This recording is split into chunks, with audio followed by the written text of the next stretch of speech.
con la siguiente presentación, que es aptitud médico-laboral en la construcción del cumplimiento normativo en un modelo preventivo basado en riesgo. Expone la doctora Paula Filippi, médica en salud ocupacional. Bueno, buenos días para todos y todas. Es un gusto estar de vuelta en esta nueva edición del Congreso CISO en la construcción. Y bueno, como ya me presentaron, soy Paula Filippi, soy médica del equipo de seguridad y salud ocupacional de SACEM.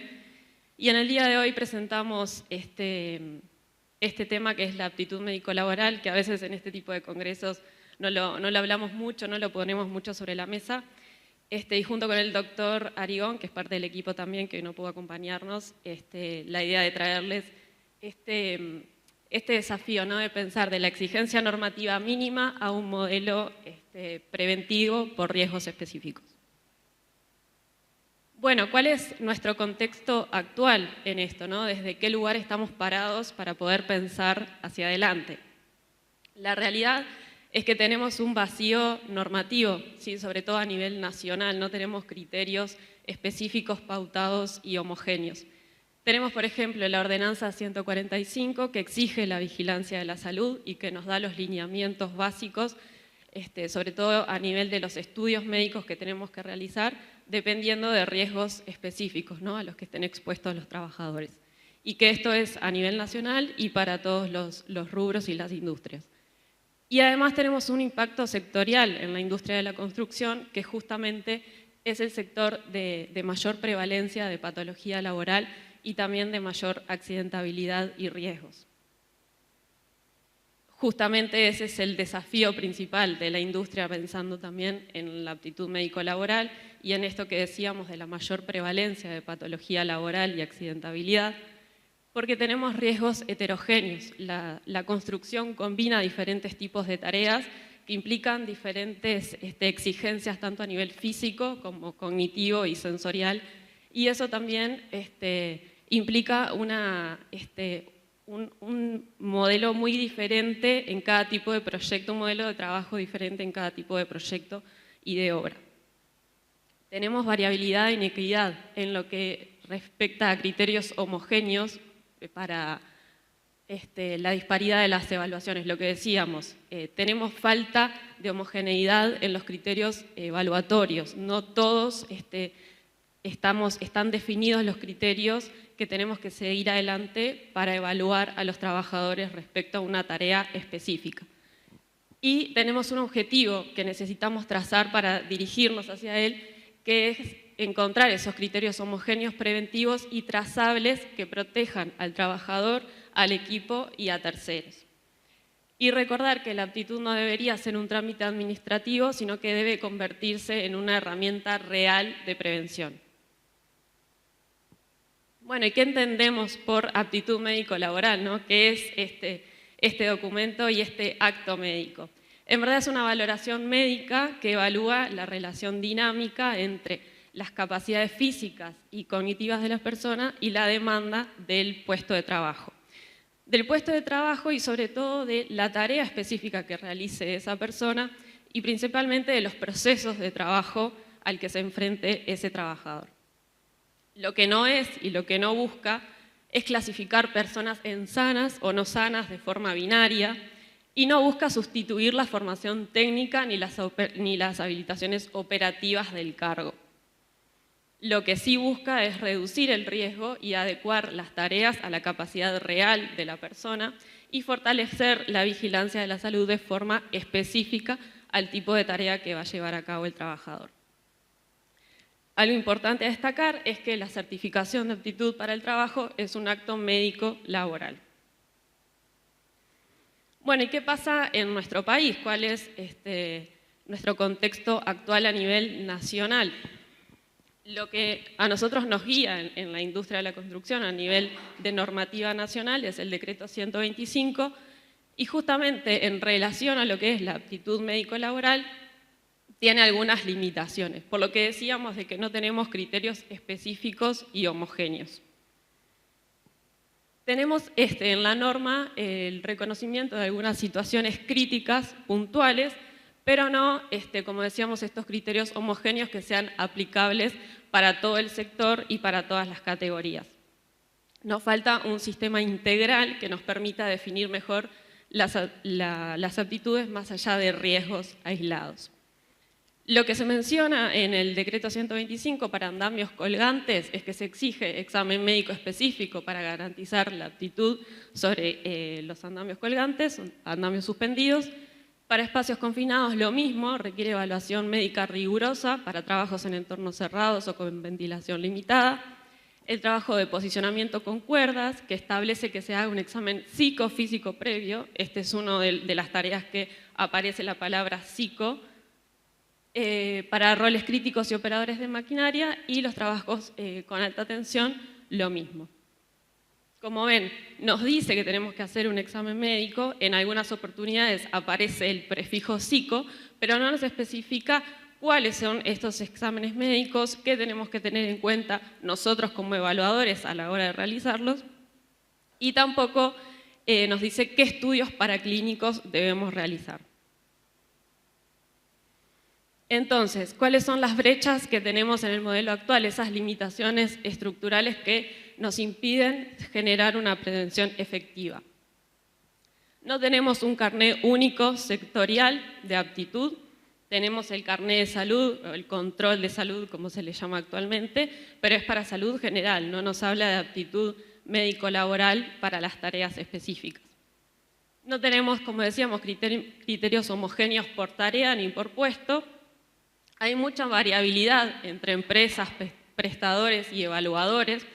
Cada empresa tiene su criterio y tiene el criterio médico de ese servicio de salud y seguridad ocupacional, y a su vez los prestadores de servicios, los laboratorios, tienen también sus propios criterios evaluatorios. Los estudios son mínimos y la periodicidad no están definidos de forma general, y hay decisiones parciales bajas, hay decisiones parciales dispersas y de baja trazabilidad. No podemos tener una continuidad de esas evaluaciones y principalmente no tenemos intercambio de información entre las empresas. Por lo tanto, viendo este contexto actual, hay una necesidad de evolución. Necesitamos pasar, como decíamos, del cumplimiento mínimo hacia un sistema preventivo técnico y trazable, que sea homogéneo, que hayan criterios unificados para todo el sector, que haya un enfoque por riesgo, así que la evaluación sea por la exposición que tiene ese trabajador, esa trabajadora puntual, y no por todas las categorías específicas que a veces pueden coincidir en las tareas y en las exposiciones y en los procesos de trabajo, pero en algunas ocasiones no. Y la recertificación, que haya una vigilancia periódica y una trazabilidad continua. ¿Cuál es nuestra experiencia en SACEM GREENOR y cuál fue nuestro enfoque metodológico para la gestión de las aptitudes? El primer paso es la identificación de tareas críticas, ¿sí? Identificar cuáles son esos puestos de trabajo que tienen mayor exposición a riesgos críticos, y también en esta misma instancia aprovechar para hacer la vigilancia a la salud de este tipo de exposiciones y riesgos, sobre todo aquellas que requieren mayor exigencia física, sensorial o cognitiva. Después, en un segundo nivel, lo que hacemos es la estratificación del riesgo, la clasificación de los puestos según las exigencias reales y evitar criterios genéricos para toda la plantilla. Esto de que les decía, bueno, no todas las categorías tienen las mismas exposiciones, por lo que tenemos que diferenciarlas según estos riesgos críticos que vamos encontrando. Y después, para cada tipo de riesgo crítico y de tarea específica, definir los estudios y las evaluaciones que vamos a realizar. El establecimiento de protocolos médicos y exámenes específicos ajustados a cada nivel de riesgo y tarea. Y por último, la articulación integral, que haya una coordinación fluida entre seguridad, salud ocupacional, jefatura, dirección de obra y la administración para una gestión eficiente. Nuestro ejemplo más claro de estratificación de riesgo, de detectar qué tipo de tareas tienen riesgo más crítico y dentro de esa misma tarea distintos niveles de riesgo, lo encontramos en los trabajos en altura, ¿sí? Que dividimos el riesgo o los niveles de riesgo para este tipo de trabajo en dos. El nivel 1, ¿sí? Que son trabajos en altura, en estructuras que parten desde el piso, o sea, partiendo desde el nivel 0, y que el trabajador siempre va a estar sobre una plataforma, ¿sí? Para esos casos, el requisito está definido por el médico laboral, que lo va a detectar a través de la historia clínica médico-laboral. Luego de esa evaluación, se decide si es necesario agregar o no algún otro estudio paraclínico, y siempre nos basamos en que a menores de 50 años no es necesario hacer estudios paraclínicos de rutina, salvo que haya un criterio médico, alguna enfermedad, alguna predisposición que necesitamos ir a estudiar más en profundidad. Y en mayores o iguales a 50 años les damos una aptitud transitoria y vamos a solicitar algunos estudios básicos, principalmente orientados al examen cardiovascular, electrocardiograma y glicemia, el azúcar en sangre.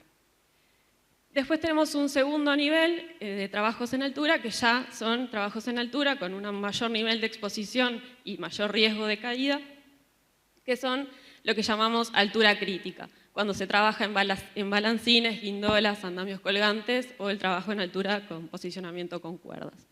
Para estos casos, el requisito es el estudio psicofísico completo, que esto va a incluir la valoración médica integral a través de la historia clínica médico-laboral, un electrocardiograma, una valoración psicológica específica y el electroencefalograma.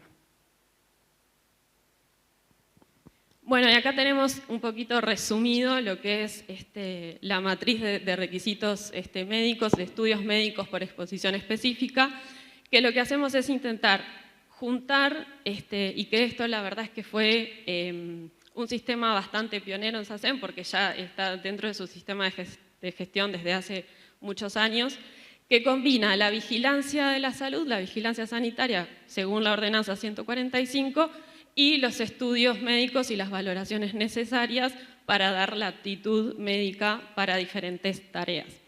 En este caso está resumido según el riesgo y las exposiciones y las evaluaciones que consideramos necesarias y el monitoreo biológico. En verdad, en nuestro sistema de gestión está instaurado esta matriz en un documento específico que selecciona por categoría cada estudio que se solicita y cada valoración que se solicita, que es lo que nos permite dar trazabilidad dentro de la organización y también cuando solicitamos a servicios externos, a laboratorios, poder ofrecerles este documento para que las evaluaciones que realicen sean acordes a lo que nosotros solicitamos.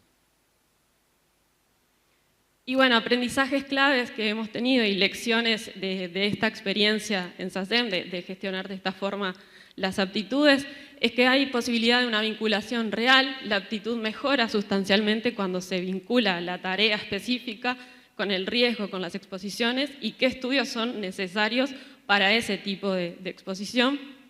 Los criterios específicos, como decíamos, las tareas críticas que necesitan criterios de aptitud diferenciados y específicos para ser efectivos. La vigilancia de valor, cuando la vigilancia de la salud gana valor real, cuando deja de ser un trámite genérico y administrativo. Y la integración médica, ¿sí? Que esto también siempre es como un poco de autocrítica, porque el médico ocupacional debe ir a la obra, debe salir del consultorio y tiene que ir y presenciar los procesos de trabajo, los riesgos a los que están expuestos los trabajadores y las exposiciones, para así poder definir de forma específica qué estudios le tenemos que realizar a quién y por qué, y con qué periodicidad, más allá del cumplimiento normativo mínimo que tenemos a nivel nacional. Y por último, la fortaleza organizacional, siempre que la organización fortalece su prevención general cuando gestiona la salud con la misma rigurosidad que gestiona la seguridad. Un poquito de contexto regional para tener una idea de cómo se manejan nuestros vecinos.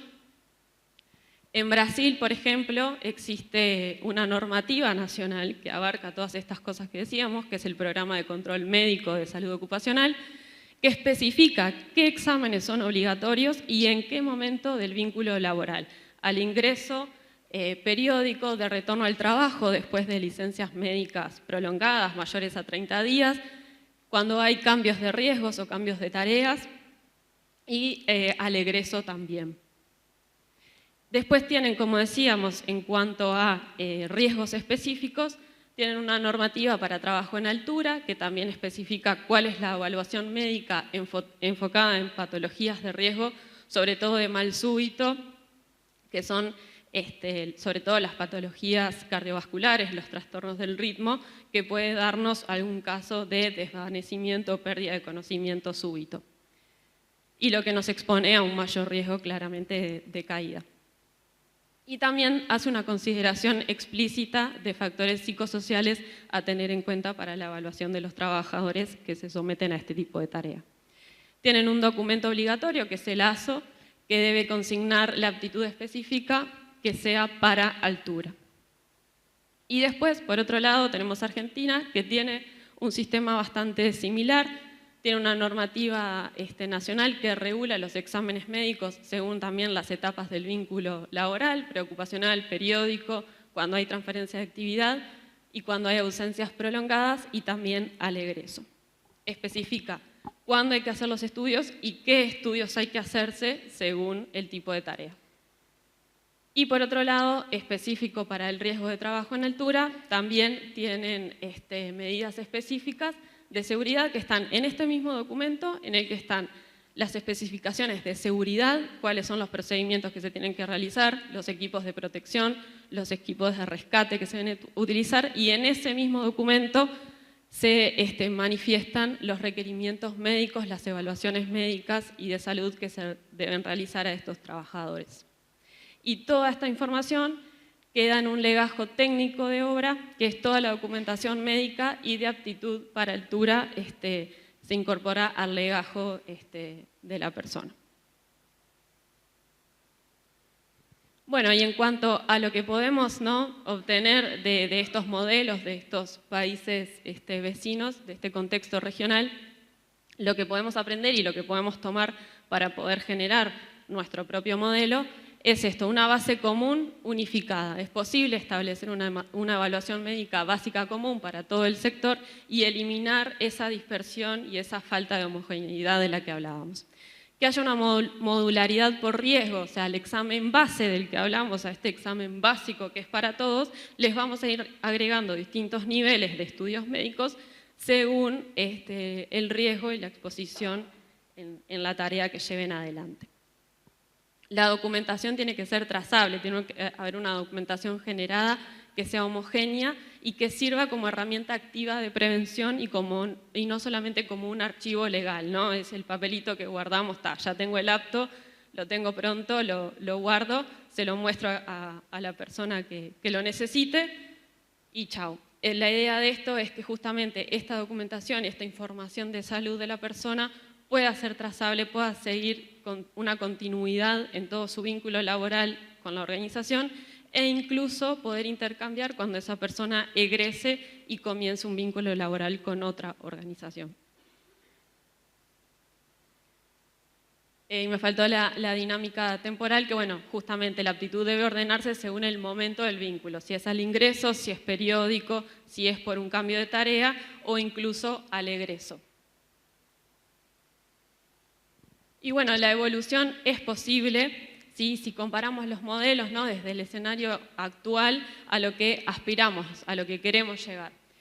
En el Uruguay actual, como decíamos, la base normativa, la base guía es el decreto 125, que como decíamos tiene algunas referencias puntuales, pero no nos especifica de manera clara qué estudios, cuándo pedirlos, cómo pedirlos y en qué tipo de tareas. Los criterios de aptitud son dispersos y son variables según cada empresa, como decíamos, va a depender del criterio médico que tenga el servicio de salud y seguridad. Los estudios médicos a veces son puntuales o a veces son a demanda y no hay un registro unificado y además es de baja portabilidad, como decíamos, muchas veces queda archivado esa documentación y no existe una continuidad. En nuestra experiencia de SACEM, nuestra base normativa, obviamente es el decreto 125 como base y como guía, como decíamos, pero además nuestros criterios internos según las tareas y los riesgos críticos que detectamos. Los criterios de aptitud van a estar estratificados por nivel de exposición, como ya lo vimos, y los estudios médicos van a estar definidos por la matriz de riesgo y exposiciones que les mostraba anteriormente. Y el registro es trazable si hay una posibilidad de continuidad dentro de la organización y de poder tener esa documentación para cualquier tipo de puesto o de proyecto en el que esté la persona, pero siempre solamente dentro de la organización. ¿Cuál es el horizonte posible y a qué aspiramos que podemos llegar? Que haya un marco nacional específico, como estos modelos, similar a estos modelos que comentábamos de la región, que haya un marco normativo que nos especifique qué evaluaciones debemos hacer, qué estudios y para qué tipo de tareas y en qué momento del vínculo laboral. Que hayan criterios de aptitud homogéneos por categoría y que como decía, que se detallen los estudios médicos, ¿sí? Que haya un nivel básico para todos los trabajadores de la industria y que luego se vayan agregando módulos específicos según la tarea específica y los riesgos a los que se expone. Y el registro que sea un carné único sectorial, que sea propiedad del trabajador y que pueda presentarlo en cualquier proyecto o en cualquier organización. ¿Cuál es la propuesta técnica posible? Esta estructura modular que decíamos. Tener una base común, más riesgos estratificados y específicos, más la vigilancia sanitaria. Entonces, en un nivel único, en un nivel 1, tendríamos la evaluación básica común, que constaría de la historia médico-laboral, de la evaluación de la agudeza visual, de un examen clínico general y estudios de laboratorio básicos. ¿Sí? Los habituales que nos hacemos cuando, por ejemplo, nos hacemos el control de salud. Esto sería lo más parecido, un hemograma, un perfil lipídico, glicemia. Y por otro lado, niveles 2 y 3, cuando agregamos riesgos específicos por tareas específicas, agregamos otros estudios y otras valoraciones. Por ejemplo, en el caso de altura crítica y gruistas, como vimos, agregamos el perfil psicológico, la evaluación vestibular, la evaluación del equilibrio, un electrocardiograma y un electroencefalograma. Cuando tenemos tareas con tensión, la evaluación psicométrica y un electrocardiograma. Cuando tenemos espacios confinados, en algunas ocasiones podemos agregar el funcional respiratorio, el examen cardiovascular y la detección de claustrofobia.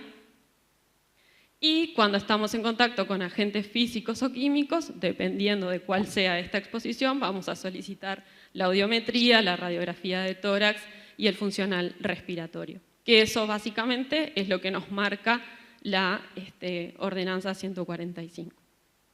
Y esto tiene que generarse dentro de una gestión dinámica, ¿no?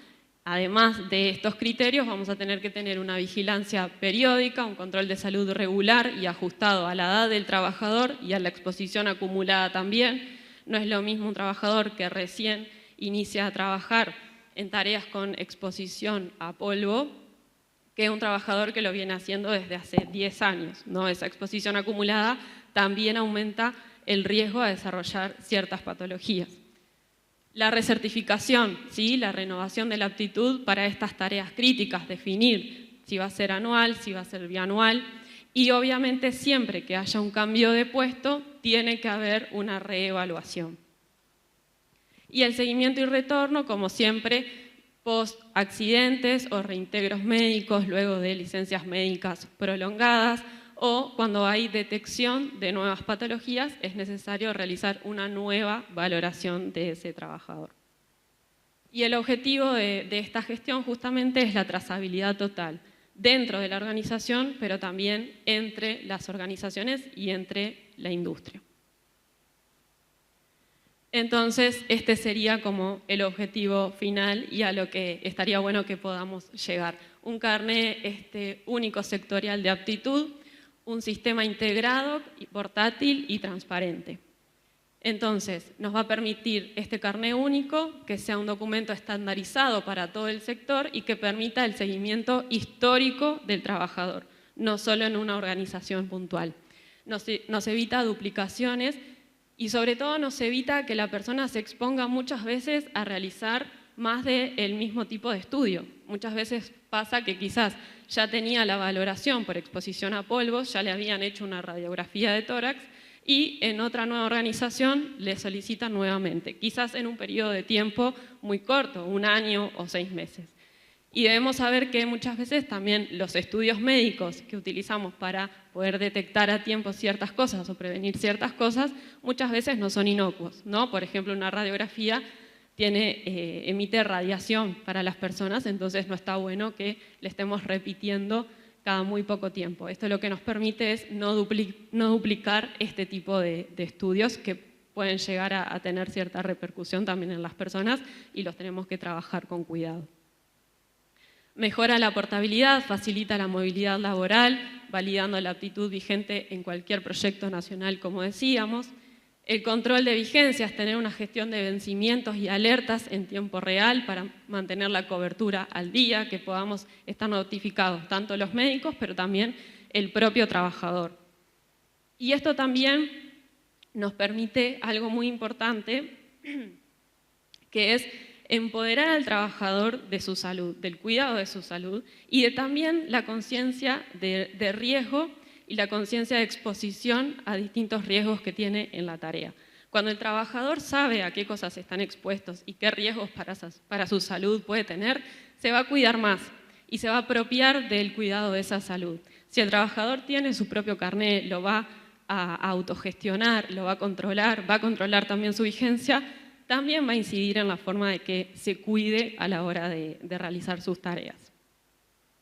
Vamos a tener criterios homogéneos, asegurando que la evaluación médica sea consistente independientemente del prestador. No va a depender de lo que diga Paula como médica en SACEM o el médico de Cienza o Stiller, sino que va a ser homogéneo para todos. Y los laboratorios también van a tener los mismos criterios. Y las categorías, como decíamos, de riesgo, que va a superar el apto, el no apto, vinculando la aptitud a niveles de exposición específicos, como decíamos, dependiendo de la tarea específica. Y bueno, ahí un modelito de lo que podría llegar a ser este carnet que nos refiera cuál es el tipo de apto que tiene la persona, si es nivel 1 o nivel 2, el vencimiento, a qué tipo de riesgos o exposiciones están presentes en su tarea habitual y algún tipo de identificación dentro del sistema que nos permita poder identificar y hacer ese seguimiento en cualquier tipo de organización. Y bueno, para ir cerrando, la aptitud médica no debería ser un trámite, es prevención que protege personas y operaciones. Muchas gracias. Muchas gracias.